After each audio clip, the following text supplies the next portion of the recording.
Mama Bear and her 2 cubs have made it down from the mountains. She's done well to keep both cubs alive. Up to 40% don't make it through their first year.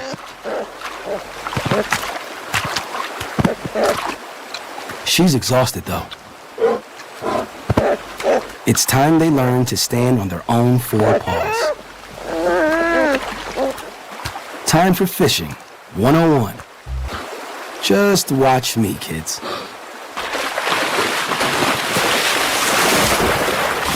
Oh, so close. Nope. Termites were way easier than this.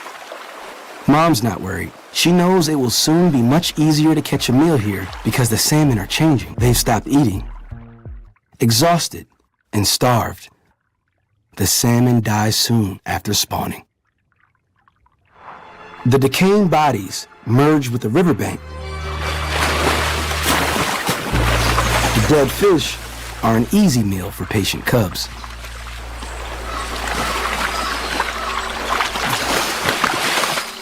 These 2 will fatten up quickly now, just in time to climb the mountain back to their den.